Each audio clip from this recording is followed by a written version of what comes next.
Olá, eu, Iago Santos e Cássio Almeida, a gente ficou responsável por apresentar o gênero da bactéria Acinetobacillus no ciclo do enxofre. Para iniciar, a gente deve saber que as bactérias de lixiviação mais estudadas nesse gênero, que é o Acinetobacillus, são as ferroxidans e as tioxidans. Elas vão ser mesófilos, acidófilos e juntamente com o termófilo moderado Acinetobacillus caldus pertence ao gram-negativo e ao Proteobacter. Falando agora sobre as características dos micro-organismos, a gente vai começar falando sobre um pouco sobre o Ferroxidans. Ela é uma bactéria gram-negativa, não patogênica, em forma de bastones, que são os bacilos, podendo possuir fímbrias e flagelo polar, o que lhe dá a capacidade de locomoção. Essa bactéria, ela não vai formar esporos e se reproduz por divisão binária simples. Elas podem ficar sozinhas ou aos pares, que é o diplobacilo, e raramente em pequenas cadeias, que são os streptobacilos. Esse microorganismo é geralmente assumido como aeróbico, sendo o oxigênio usado no metabolismo como aceptor final de elétrons na cadeia respiratória.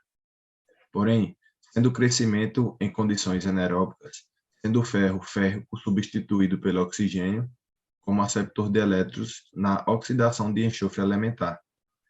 Essa bactéria é acidófila, sendo que o pH ótimo de crescimento é 2, mas pode crescer numa faixa de pH entre 1,5 a 4,5, não sobrevivendo a um pH inferior a 1 e não sobrevive um pH superior a 6,5. Ela é mesófila, ela sobrevive a uma temperatura de 5 graus Celsius a 40 graus Celsius, sendo a temperatura ótima para crescimento de 30 graus Celsius. Ela também vai ser autotrófica, mais eficiente em miolitotrófica, uma vez que a energia para o crescimento dessa espécie ela é obtida da oxidação de íon, que é ferro 2+, de enxofre elementar e compostos reduzidos de enxofre, incluindo sulfetos minerais, como a pirita. A necessidade do suprimento de nitrogênio, fósforo e magnésio para o crescimento dessa bactéria. E essa energia, por sua vez, é usada para a fixação de CO2 atmosférico, que é a principal fonte de carbono para a síntese de material celular.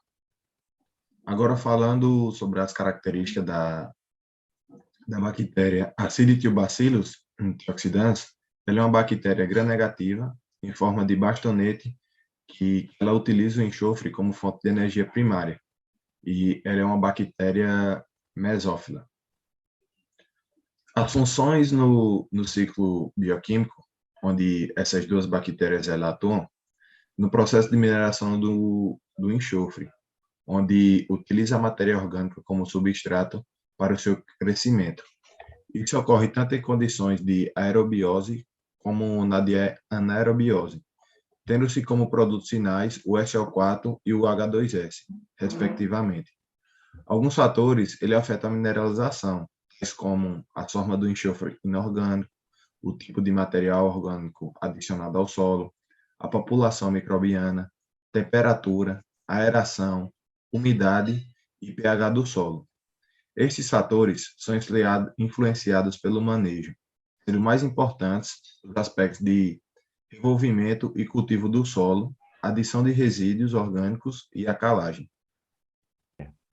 Bom, dando continuidade ao trabalho, falando agora um pouco sobre a aplicação na agricultura, a indústria sucroalcooleira, ela gera grandes quantidades de resíduos lá na cana-de-açúcar. E dentre esses resíduos, encontra-se a torta de filtro, que é um resíduo orgânico sólido representativo. E, contudo, uma das principais preocupações em relação à aplicação desse composto no solo é a presença dos contaminantes, como os elementos potenciais tóxicos. E fala um pouco sobre a biolixiviação, que esses micro-organismos trabalham com isso, né? As bactérias. Estudos têm mostrado que essa biolixiviação é um processo que se baseia na capacidade dos micro-organismos transformarem os EPTs, né, que é os elementos potencialmente tóxicos, ligada a resíduos sólidos em formas solúveis extraíveis, e é uma alternativa promissora para o tratamento de diversos resíduos. Bom, e como exemplo de uma cultura aplicada, a gente tem aqui o exemplo da cana-de-açúcar, que é mais especificamente utilizado para tratar os contaminantes, né, esses elementos potencialmente tóxicos, por meio da biolixiviação, que a maioria desses elementos remanescentes da torta de filtro apresenta-se ligada às frações mais estáveis e, por consequência, o resíduo biolixiviado pode ser aplicado sobre o solo.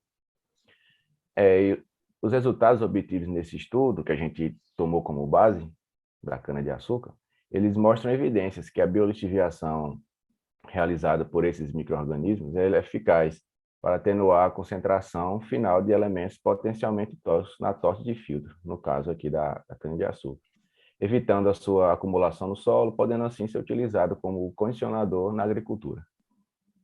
É isso.